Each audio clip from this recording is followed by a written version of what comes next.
Audio Jungle.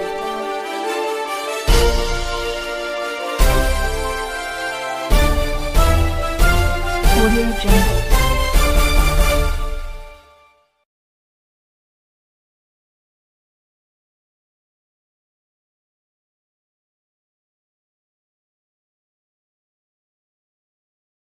Kisah Sersan Badri, anggota elit TNI AD yang setahun nyamar jadi pedagang durian demi susupi markas besar GAM, hingga rela diberondong tembakan pasukannya sendiri agar skenario berjalan lancar.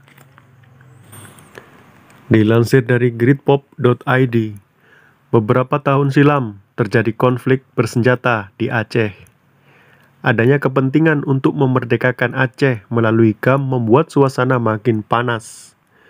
Badan Intelijen Rahasia pun sampai dikerahkan untuk memenangkan situasi, termasuk diantaranya mengerahkan Sersan Badri, bukan nama sebenarnya. Pasukan elit TNI AD itu melakukan penyamaran selama setahun di lingkaran utama Gerakan Aceh Merdeka atau GAM pada 2003 silam.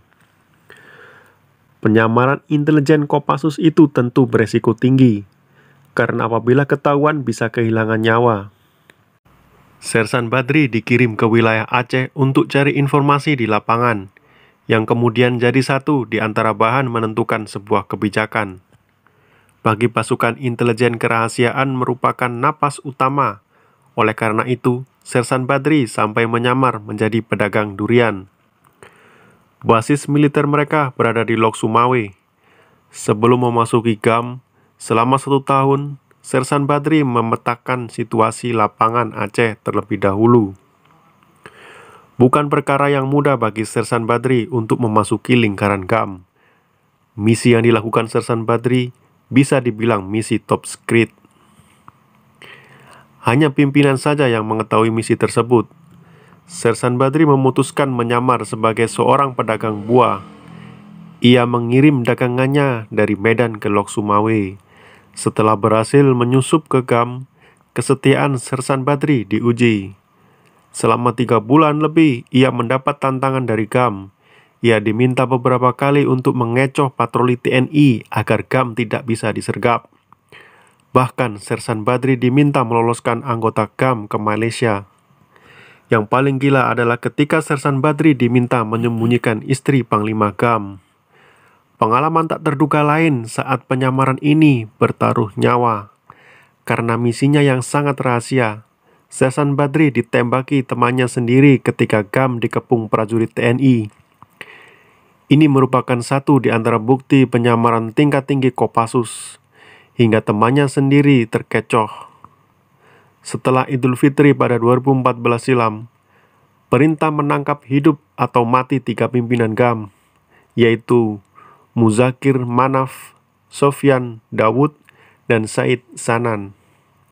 Sersan Badri lah yang memberikan informasi keberadaan tokoh penting GAM tersebut. Ia memberitahu kepada induk pasukan bahwa ketiganya berada di Chot Girek. Kemudian tanggal dan jam penyerbuan ditetapkan. Kopassus menyerbu markas GAM di rawa-rawa Chot Girek. Satu target, Said Adnan, dan ajudannya seorang disersi TNI berhasil dilumpuhkan. Mereka tewas akibat tembakan di dada dan perut. Namun 2 target lainnya berhasil lolos, yakni Muzakir Munaf dan Sofyan Dawud. Mereka lolos dari penyerbuan karena menyingkir ke kawasan Nisam. Kendati demikian, Sersan Badri berhasil menemukan senjata yang digunakan dan sumber dana GAM. Tim intelijen Kopassus berhasil menemukan bongkar muat sebanyak 125 pucuk senapan milik GAM. Senjata itu berhasil diselundupkan dari Thailand ke Malaysia. Sumber dana GAM berasal dari perdagangan ganja kering yang berasal dari Aceh Timur dan Aceh Utara. Ganja tersebut dikirim melalui kapal kecil dari jalur laut ke Malaysia.